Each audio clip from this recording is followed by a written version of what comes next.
আসসালামু আলাইকুম। স্বাগতম সবাইকে। বেলে মাছের ভীষণ মজাদার একটি রেসিপি নিয়ে চলে এলাম। আজকে রান্না করব বেলে মাছ ভুনা।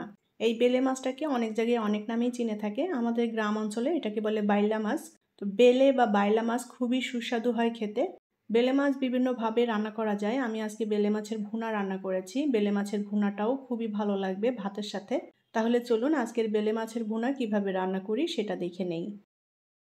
বেলে মাছের ভুনা রান্না করার জন্য আমি এখানে মিডিয়াম সাইজের বেলে মাছ নিয়েছি। এরকম মিডিয়াম সাইজের বেলে মাছগুলো ভুনা খেতেও ভালো লাগবে। আমি মাছগুলো কেটে ধুয়ে ভালো করে পরিষ্কার করে নিয়েছি। এখন এই মাছের মধ্যে দিয়ে দেব পরিমাণ মতো করে লবণ আর দিয়ে দেব হলুদের গুঁড়া। মাছে হলুদ লবণ মেখে নেব। আজকে এই বেলে মাছটা আমি ভেজে তারপরে ভুনা রান্না করব। বেলে মাছটা সরাসরি কাঁচা কষিয়েও রান্না করলে খেতে ভালো লাগবে। আমি সবসময় কাঁচা মাছটাই রান্না করি কষিয়ে, তো আজকে হালকা একটু ভেজে নিয়ে রান্না করব।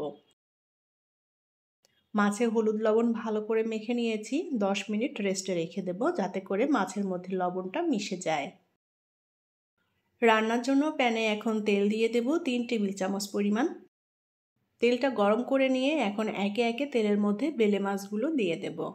মাছগুলো আমি হালকা ভেজে নেব। খুব বেশি কড়া করে ভাজার দরকার নেই, হালকা ভেজে নিলেই হবে। এপিট ওপিট উল্টে পাল্টে দিয়ে মাছগুলোকে আমি হালকা একটু ভেজে নেব। অতিরিক্ত ভাজলে মাছটা শক্ত হয়ে যাবে। উল্টে পাল্টে আমি মাছগুলো হালকা লাল করে ভেজে নিয়েছি। এখন তেল থেকে মাছগুলো তুলে নেব। বেলে মাছ না ভেজে কষিয়ে রান্না করলেও খেতে ভালো লাগে। যারা কাঁচা মাছ খেতে পারে না তারা এভাবে হালকা ভেজে নিয়ে রান্না করতে পারেন। এখন ওই তেলের মধ্যে দিয়ে দেব পেঁয়াজ কুচি। হাফ কাপ পরিমাণ নিয়েছি পেঁয়াজ কুচি। পেঁয়াজের পরিমাণটা এখানে একটু বেশি দিয়েছি, যেহেতু ভুনা রান্না করব, ঝোলটা একটু গাঢ় ঘন হবে। পেঁয়াজটা নেড়েচেড়ে হালকা ভেজে নেব। একটু লাল লাল করে পেঁয়াজটা আমি ভেজে নিয়েছি। এখন এই ভাজা পেঁয়াজের মধ্যে দিয়ে দেব পেঁয়াজ বাটা এবং রসুন বাটা। আমি পেঁয়াজ এবং রসুন একসাথে বেটে নিয়েছি। 3-4 কোয়া রসুন এবং মিডিয়াম সাইজের 2টা পেঁয়াজ এখানে বেটে নিয়েছি একসাথে। মশলাটাকে ভেজে নেব যাতে কাঁচা গন্ধ চলে যায়। পেঁয়াজ বাটা ব্যবহার করলে ঝোলটা বেশ ঘন হয়, যার কারণে এখানে পেঁয়াজটা বেটে দিয়েছি কিছুটা। চাইলে শুধুমাত্র পেঁয়াজ কুচি অথবা শুধুমাত্র পেঁয়াজ বাটা দিয়েও রান্না করে নেওয়া যাবে।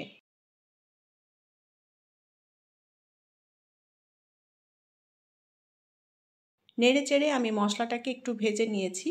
পানি দিয়ে দেব মশলা কষিয়ে নেওয়ার জন্য।